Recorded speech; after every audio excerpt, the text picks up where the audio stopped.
Hello.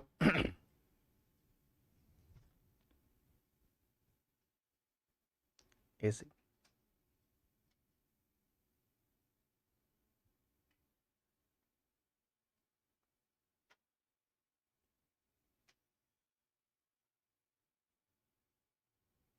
Hello, my dear students, very good afternoon. If I were to answer this question,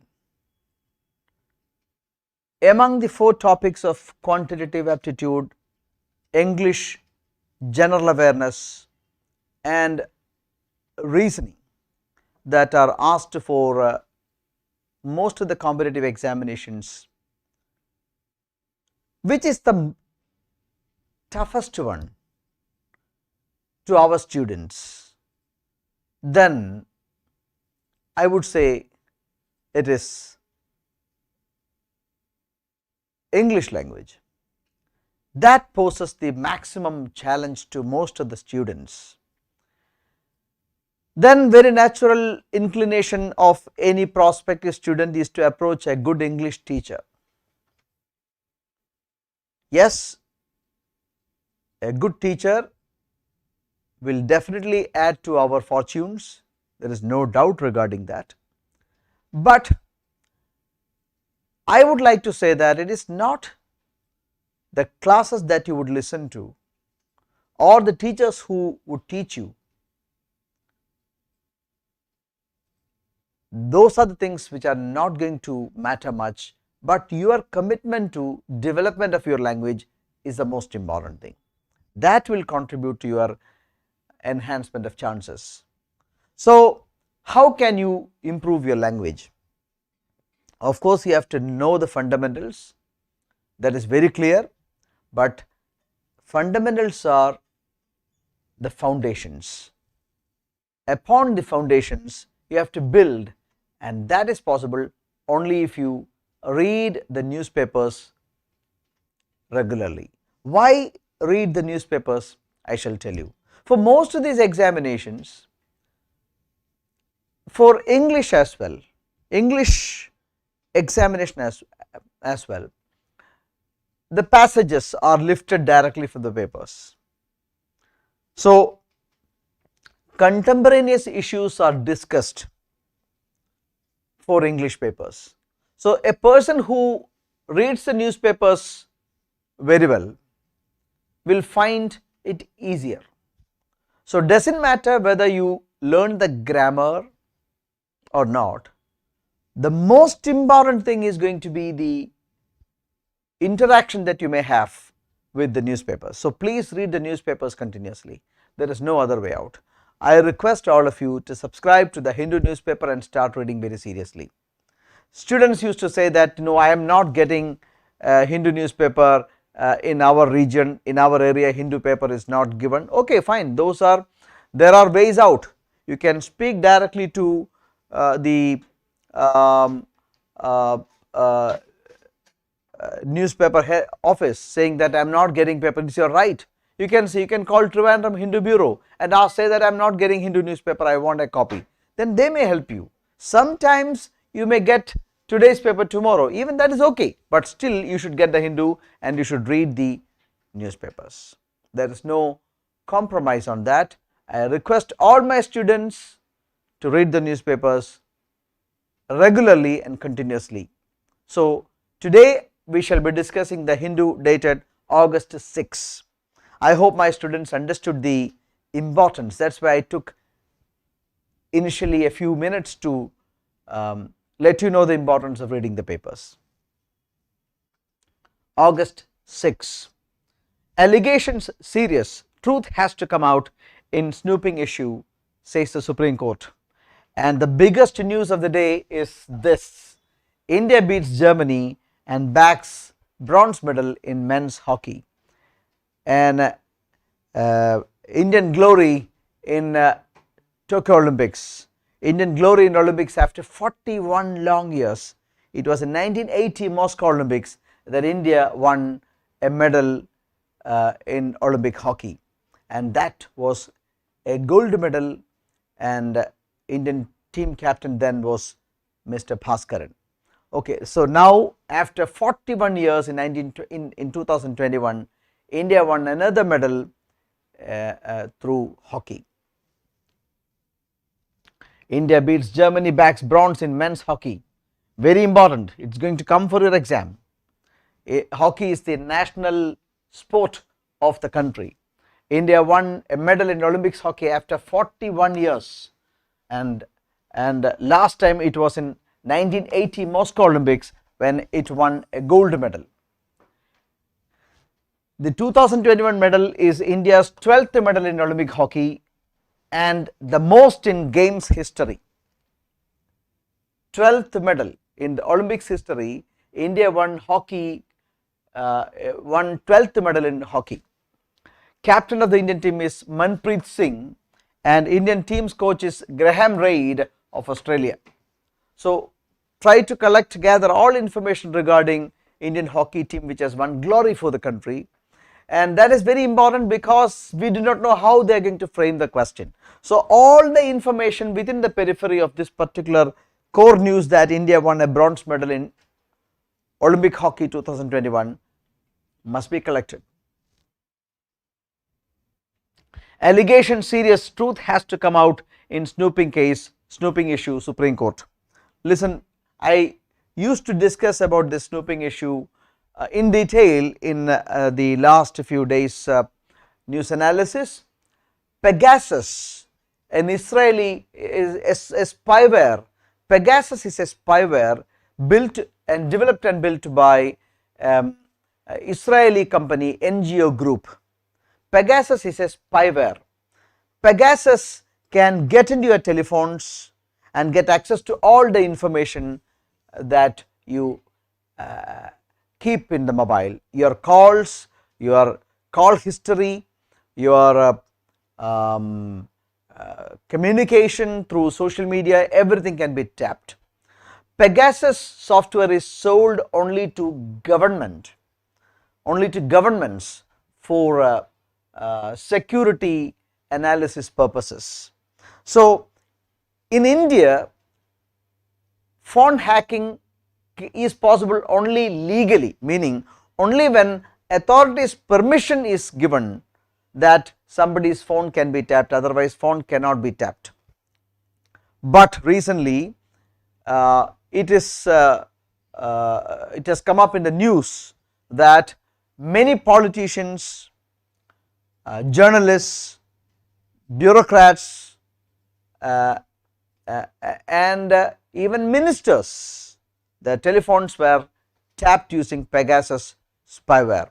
So Parliament has not been able to function for the past many days because opposition parties have been vigorously, of course they are right, vigorously asking the government to start an inquiry and answer the question, has Indian government bought Pegasus and used it? That is what they have asked, but the government is providing a cold shoulder to this question. So that is why the Parliament has not been able to function. Now CJI, the Chief Justice of India, observed that Pegasus snooping issue is a matter of concern. The allegation is that the government used Israel-based Pegasus spyware to spy on politicians, journalists, citizens, activists and even judges. The latest story is that the recently retired Supreme Court judge Arun Misra's former telephone number, that was also tapped. Anyway, it is a very serious allegation. We do not know whether the government will budge and government will institute an inquiry. Let us see what is going to happen. Centre moves to redact retrospective tax laws. In the year 2012, very important question, in the year 2012, the government of India came out with a retrospective tax law.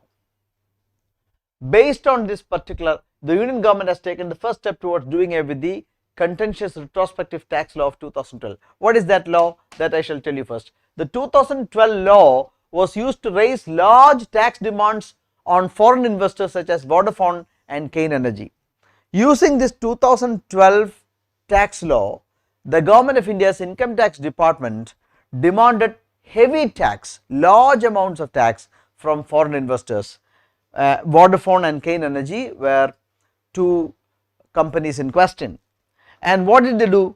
For example, Kane Energy, the British energy major, challenged the tax demand by the Indian authorities in an arbitration tribunal in The Hague and won a favorable award. So, against this tax demand of 1.2 billion, Kane, the British energy major, moved an arbitration court in The Hague, Netherlands, and the arbitration court in International Arbitration Court in Netherlands gave a verdict in favor of Kane Energy and asked the Indian government to return 1.2 billion with interest and nearly 22 million for the legal the compensation for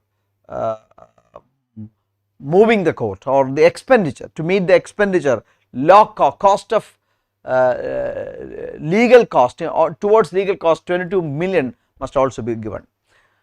Initially the government of India was reluctant. Government of India said that it took a wrong stand, saying that no, we need not go by the International Arbitration Award, rather tax raised within India, if there are any disputes with regard to tax raised in India, must be settled within India. But finally the government of India understood that that is not going to help the country for long. So they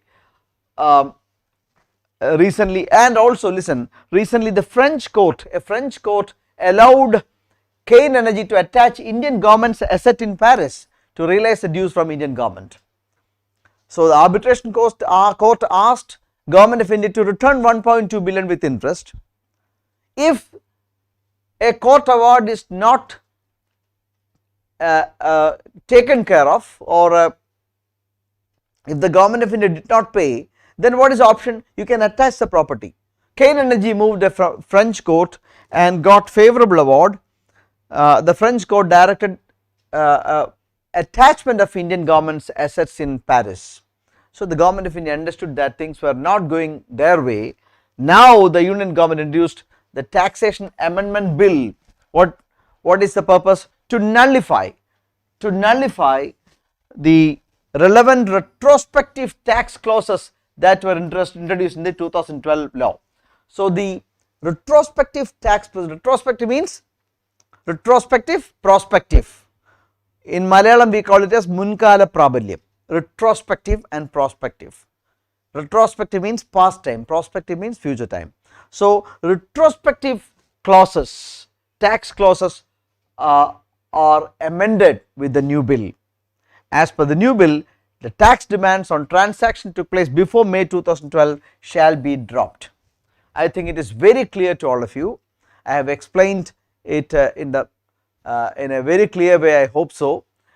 The government of India demanded retrospective tax based on this 2012 act, and Kane Energy moved in an international arbitration court against this particular demand moved by the Income Tax Department of India, and they won a favorable award.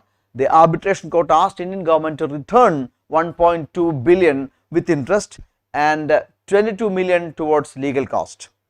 The government of India, though initially was reluctant to obey or go by the verdict of the International Arbitration Court, finally they succumbed and they came out with a new bill to nullify the old act of 2012. So now government of India will have to pay back this 1.2 billion US dollars to Kane Energy and settle the case amicably. I think it is clear to you. Not always fair game. This is the Hindu editorial. Recently the Tamil Nadu government has banned online gambling by amending a colonial gaming law to ban on rummy and poker. So Tamil Nadu government amended Tamil Nadu Gaming Act of 1930, it is a colonial law, to ban online rummy and poker.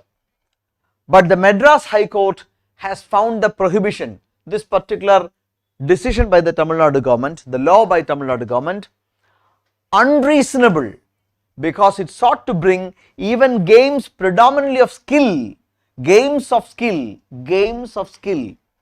under the label of gambling. There are games of skill and games of gambling.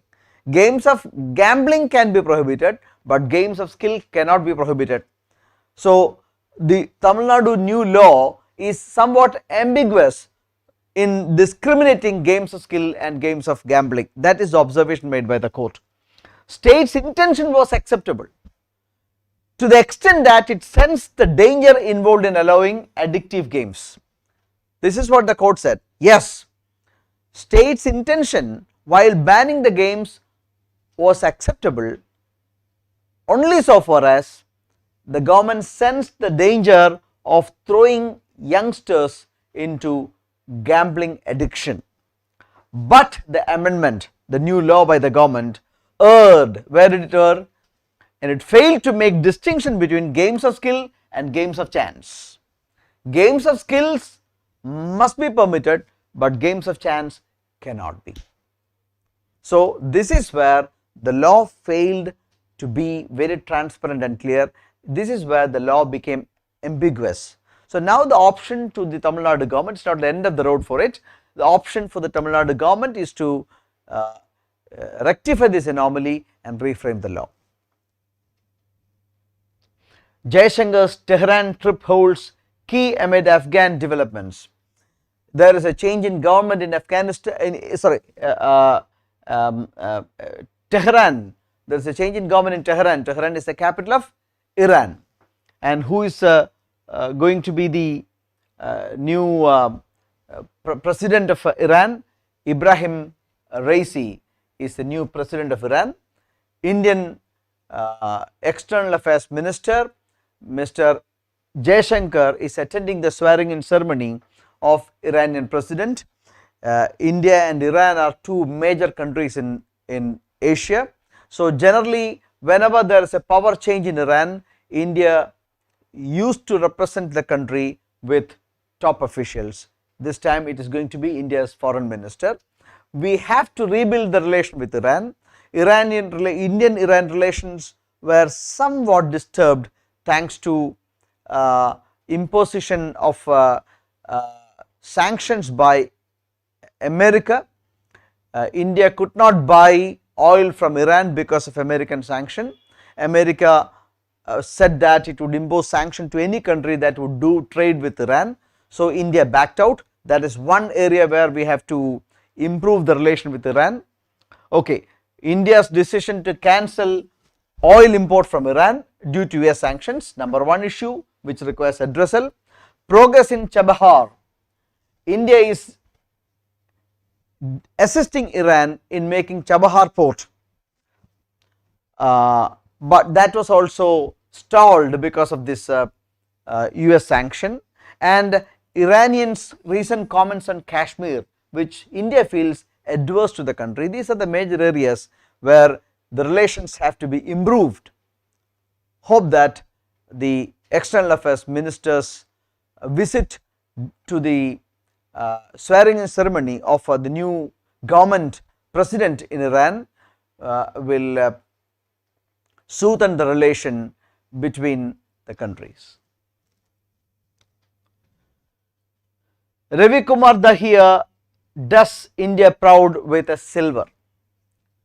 Another glory for India in Olympics. Ravi Kumar Dahiya, 57 kg men's freestyle wrestling. Ravi Kumar hails from Haryana and he has won a silver medal. Ravi Kumar Dahiya won a silver medal for India, and the gold medal was won by Saurav, who is the world champion now. So important thing, the young person Ravi Kumar Dahiya from Haryana won a silver medal in India in the Tokyo Olympics. Very important. Thank you very much, my dear students, for attending the program. So continuously watch the news analysis, and this program I hope will help you getting closer to issues that are happening around you. So continuously watch, but this program is not a substitute to your reading. It is your reading which is going to help you in the longer run. Thank you very much. Goodbye.